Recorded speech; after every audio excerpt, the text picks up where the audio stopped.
Friends welcome to my YouTube channel. Friends DDA की Diwali special housing scheme 2023 के flats visit के क्रम में आज हम लोकनायकपुरम के एमआईजी फ्लैट्स की विजिट करेंगे। इससे पहले हमने द्वारका सेक्टर 14 के एलआईजी फ्लैट्स की विजिट की, ईडब्ल्यूएस कैटेगरी के फ्लैट्स की विजिट की, द्वारका सेक्टर 19B के ईडब्ल्यूएस कैटेगरी के फ्लैट्स की विजिट की, लोकनायकपुरम के ईडब्ल्यूएस कैटेगरी के फ्लैट की विजिट की। यदि आपने वीडियो नहीं देखी तो उन सब का लिंक मैं आपको डिस्क्रिप्शन बॉक्स में प्रोवाइड करा दूंगा, जहां से जाके आप उन वीडियो को देख सकते हैं। तो फ्रेंड्स आज की वीडियो में देखते हैं लोकनायकपुरम के फ्लैट्स। फ्रेंड्स लोकनायकपुरम की बात करें तो यहाँ पे डीडीए ने 647 एमआईजी फ्लैट्स रखे हैं अलॉटमेंट के लिए, और इनके प्लेन्थ एरिया की बात करें तो ये फ्लैट्स 134 स्क्वायर मीटर से लेके 140 स्क्वायर मीटर तक के हैं। फ्रेंड्स लोकनायकपुरम के एमआईजी फ्लैट्स की टेंटेटिव कॉस्ट की बात करें तो इन फ्लैट्स की कॉस्ट 1 करोड़ 15 लाख से 1 करोड़ 20 लाख होगी, जो कि वेरिएबल होगी। यानी कि यह कॉस्ट जो है चेंज होगी, क्योंकि ये जो फ्लैट्स हैं इन फ्लैट्स का allotment DDA e auction based पे करेगा, यानी कि बेसिकली इनकी नीलामी करेगा। तो यह जो कॉस्ट मैंने आपको बताई है 1 करोड़ 15 लाख से 1 करोड़ 20 लाख, ये तो उनकी जो रिजर्व प्राइस है जहां से उसकी नीलामी स्टार्ट होगी वह प्राइस है, और इसकी नीलामी जो होगी 50-50 हज़ार के गैप पे होगी। यानी कि सपोज डैट फ्लैट की कीमत है 1 करोड़ 20 लाख, किसी पर्सन ने बिडिंग की 50 हज़ार उसमें बढ़ा के, तो 1 करोड़ 20 लाख 50 हज़ार। फिर आपने सोचा कि नहीं भाई मेरे को तो ये फ्लैट लेना है, तो 1 करोड़ 21 लाख 50 हज़ार आपने बढ़ा दिए। फिर किसी और पर्सन को चाहिए ये फ्लैट, तो वो उसमें 50 हज़ार फिर बढ़ाएगा, फिर आप बढ़ाएंगे उसमें 50 हज़ार। तो कहने का मतलब कि 50-50 हज़ार के गैप पे इसकी बिडिंग होगी, और मैक्सिमम 50 बार इसकी कीमत बढ़ सकती है। यानी 50-50-50-50 करके 50 बार इसकी कीमत बढ़ सकती है। यानी कि टोटल यदि इम्पैक्ट आता है, यदि कोई पर्सन इसके लिए भाई ये फ्लैट्स उसको बहुत अच्छे लगते हैं कि हाँ भाई मुझे लेने ही लेने हैं, तो 25 लाख रुपए का इंपैक्ट उस पर पड़ेगा। सपोज आपका डिमांड लेटर, यदि कोई भी बंदा इसमें बिडिंग नहीं करता है और सिर्फ आपने 1 करोड़ 20 लाख के बेस प्राइस पे इसको छोड़ दिया, या फिर 50 हज़ार रुपये बढ़ा दिया, 1 करोड़ 20 लाख 50 हज़ार, तो ये फ्लैट आपको मिल जाएगा। लेकिन यदि इसकी बिडिंग होती रही और 50 बार इसकी बिडिंग होती है, तो 1 करोड़ 20 लाख में 25 लाख रुपए और जुड़ जाएंगे, क्योंकि 50-50 हज़ार का गैप 50 बार कैलकुलेट होगा। समझ रहे हैं आप? तो 1 करोड़ 20 लाख का फ्लैट आपको 1 करोड़ 45 लाख का पड़ेगा। तो इस टाइप से बिडिंग का कुछ प्रोसेस होगा, और इस बिडिंग में पार्टिसिपेट करने के लिए आपको 2500 रुपये पे करके रजिस्ट्रेशन कराना होगा।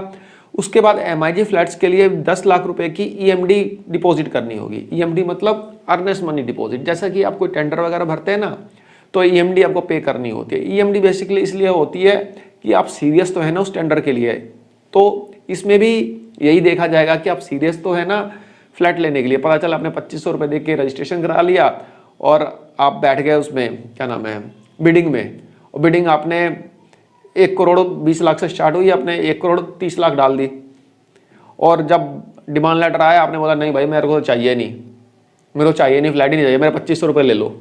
तो यहाँ पे 10 लाख रुपए इसलिए लिए जा रहे हैं कि यदि आपका डिमांड लेटर आ जाता है, यानी आप H1 होते हैं, हाईएस्ट 1, और आपको फ्लैट का अलॉटमेंट हो जाता है, और उसके बाद यदि ये बोलते हैं कि नहीं भाई मैं तो नहीं ले रहा, तो आपका 10 लाख रुपए जो है डीडीए फॉरफिट कर लेगा, उसको जब्त कर लेगा। इसलिए ईएमडी अमाउंट आपसे लिया जाता है। तो चलिए फ्रेंड्स, सबसे पहले हम बाहर से इन फ्लैट्स का एक व्यू देखते हैं। फ्रेंड्स ये बाहर से इन फ्लैट्स का व्यू है। ये 13th फ्लोर के फ्लैट्स हैं, ये सारे फ्लैट्स हैं एमआईजी।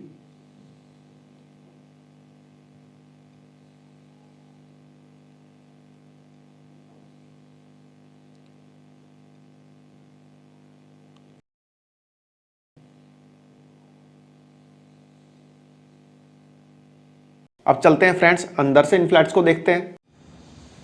फ्रेंड्स ये हमारा फ्लैट, हम एंटर करते हैं फ्लैट में। ये हमारा लिविंग रूम है, काफ़ी स्पेसियस लिविंग रूम है।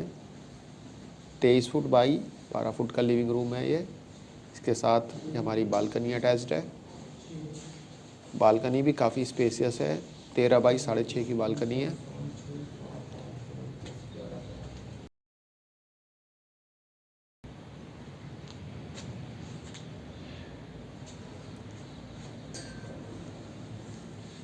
देखिए काफ़ी स्पेस है बालकनी में भी।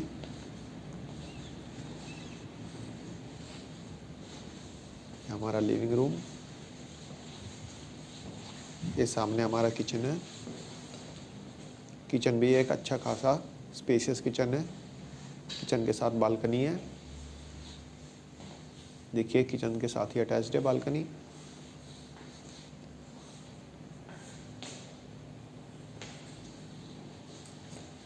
ये हमारा फर्स्ट बेडरूम है। ये भी एक स्पेशियस बेडरूम है। 11x14 का बेडरूम है ये।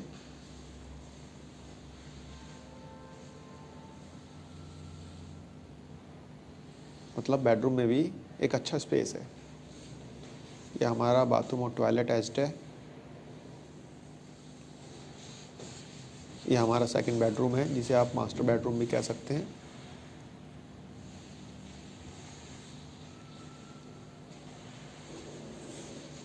ये भी काफ़ी स्पेशियस बेडरूम है, जो कि 10.5x16 का बेडरूम है। ये आपका सेकंड टॉयलेट है। टॉयलेट और बाथरूम दोनों अटैच्ड है। 16x10.5 का बेडरूम है। इसके साथ बालकनी अटैच्ड है। देखिए हम मास्टर बेडरूम के बालकनी से निकले और अपने लिविंग रूम की बालकनी से एंटर हो जाएंगे। मतलब बालकनी में काफ़ी स्पेस है। ये हमारा लिविंग रूम आ गया। अपने मास्टर बेडरूम यानी कि जो सेकंड बेडरूम था उसकी बालकनी से निकले और बालकनी से होते हुए हम अपने लिविंग रूम में दोबारा से आ गए। ये हमारा फर्स्ट बेडरूम है। ये टॉयलेट बाथरूम है। ये सेकंड बेडरूम है। ये बालकनी है। ये इसका टॉयलेट और बाथरूम है।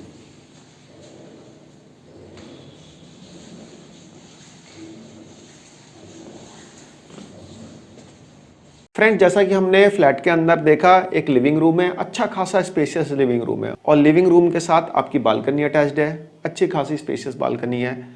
उसके बाद आपका एक बेडरूम है। उसके बाद आपका सेकंड बेडरूम है। सेकंड बेडरूम आपका मास्टर बेडरूम, जिसके साथ आपकी बालकनी अटैच्ड है। एक किचन है। 2 टॉयलेट और बाथरूम है, यानी कि 2 टॉयलेट 2 बाथरूम जो कि अटैच्ड है, यानी टॉयलेट और बाथरूम जो है अटैच्ड है। किचन के साथ एक बालकनी है, यानी टोटल मिला के 3 बालकनी इस फ्लैट्स में आपको मिलेगी। तो कहने का मतलब कि एक काफी स्पेशियस फ्लैट है। अब बात कर लेते हैं इन फ्लैट्स के क्या फायदे रहेंगे। फ्रेंड्स, यदि आप ये फ्लैट खरीदते हैं तो आपको एक काफी अच्छा खासा स्पेस मिलेगा फ्लैट के अंदर, क्योंकि जैसा कि आपने देखा कि काफी स्पेशियस फ्लैट है, तो एक अच्छा खासा स्पेस रहेगा।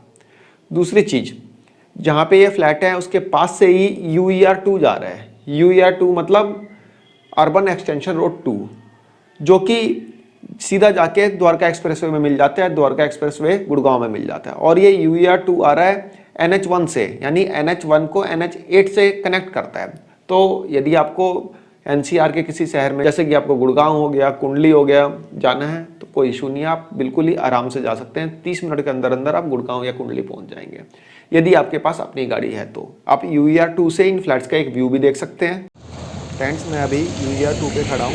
आप देख सकते हैं यहाँ से हमारे फ्लैट दिख रहे हैं। यह लोकनायकपुरम के फ्लैट हैं जो कि UER2 से दिख रहे हैं। इसके अलावा अगला बेनिफिट यह है कि आपके लिए यहाँ पे डेडिकेटेड पार्किंग मिलेगी, अंडरग्राउंड पार्किंग मिलेगी MIG फ्लैट्स वालों के लिए। अब देख सकते हैं ये पार्किंग एरिया है, जो कि अंडरग्राउंड पार्किंग है। इसमें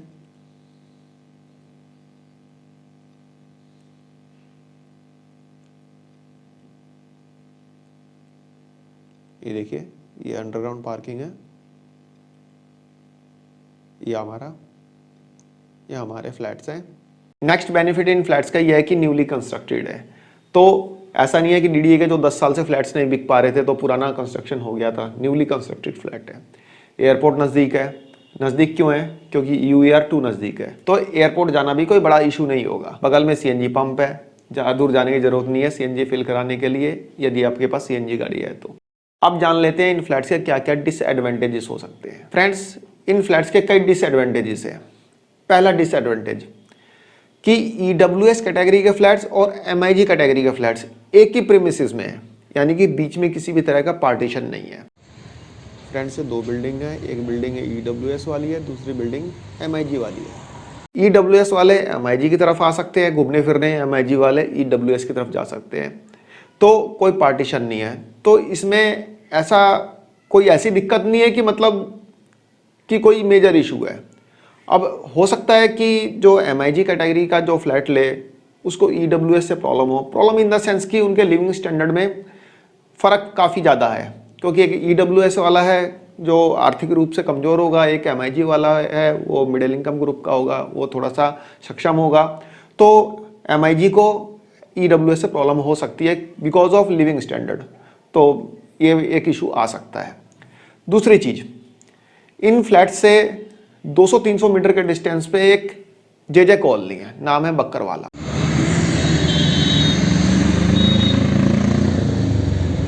तो बक्करवाला की JJ कॉलोनी, झुग्गी झोपड़ी कॉलोनी के बगल में फ्लैट्स बनाए गए हैं लगभग 200-300 मीटर के डिस्टेंस पे, तो ये भी एक इशू हो सकता है।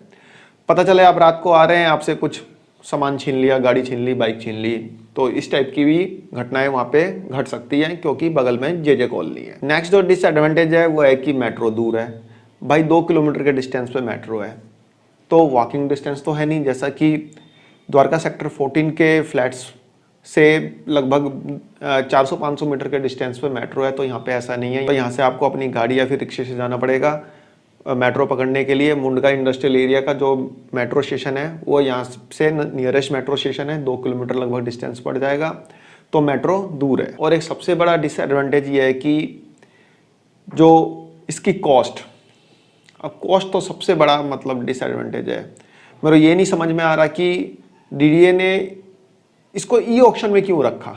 इसको ई ऑक्शन में तो मेरे को नहीं लगता कि बिक पाएंगे भाई। 1,20,00,000 इन्होंने बेस प्राइस रखा है, यानी कि जो रिजर्व प्राइस रखा है, उसके बाद इसकी ऑक्शन होगी, इसकी बिडिंग होगी, और वो भी 50 बार तक बिडिंग होगी। अब क्यों DDA ने ऐसा क्या सोच के रखा, ये मेरे को क्लियर नहीं हो पाया कि कोई JJ कॉलोनी के पास 1-1.25 करोड़ रुपए खर्च करेगा एक फ्लैट लेने के लिए। भाई कितना भी वो कहलाएगा, रहेगा JJ कॉलोनी के पास ही, वो ये नहीं कहलाएगा कि रोडी में रह रहा है या फिर पश्चिम बिहार में रह रहा है या फिर साउथ दिल्ली में रह रहा है। खैर साउथ दिल्ली तो काफ़ी दूर की बात है, कहने का मतलब कि हम वेस्ट और नॉर्थ वेस्ट दिल्ली की बात करें तो कहलाएगा तो वो JJ कॉलोनी में ही रहने वाला ना। तो इस टाइप का एक इशू मेरे को तो लगता है। जितना अमाउंट ये DDA ले रहा है ये MIG फ्लैट्स के लिए, उतने में तो 4 EWS कैटेगरी के फ्लैट्स आ जाएंगे। तो इन्वेस्टमेंट पर्पज से यदि कोई ले भी रहा है तो भाई कितना रेंट आ जाएगा यहाँ पे। MIG का भी रेंट हद से ज़्यादा आएगा 20,000 रुपये। भाई 1.25 करोड़ का फ्लैट लेके आप 20,000 रुपये आप उसको रेंट पे लगाएंगे, क्या अप्रिशिएशन है। और इन फ्यूचर भी अब UER-2 बन जाने से मानता हूँ कि बेनिफिट होगा। UER-2 नेक्स्ट मंथ या फिर उसके अगले महीने में फरवरी तक मैक्सिमम चालू हो जाएगा, तो उसका एक बेनिफिट तो होगा। लेकिन UER-2 बन जाने से भी पता चले वहाँ पे बगल में शोर शराबा ही रहे, पूरे दिन गाड़ियों की आवागमन लगा ही रहेगा, शोर शराबा मचा ही रहेगा, तो ये भी एक इशू रहेगा, परेशानी तो रहेगी ना। दूसरा, ट्रैफिक का प्रेशर बढ़ेगा तो वहाँ पे AQI लेवल ही बढ़ेगा। जैसे कि आनंद विहार देख लो भाई साहब, इस बार आनंद विहार में AQI लेवल जो है 999 पहुँच गया था। दिवाली से पहले बहुत बुरी हालत हो गई थी, तो हाईवे के पास में तो ये सब तो दिक्कतें रहेंगी। बाकी आपको लगता है कि हाँ भाई ये फ्लैट जो है आपके लिए बेनिफिशियल है, then you can definitely go. आप किसी प्रॉपर्टी एक्सपर्ट की भी सलाह ले लेना खरीदने से पहले, क्योंकि ये ऑक्शन बेस्ड है।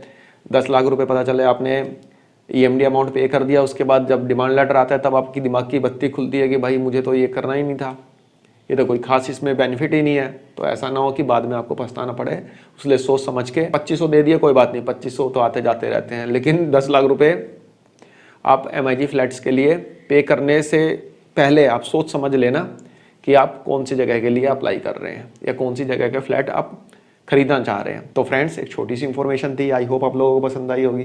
धन्यवाद, नमस्कार।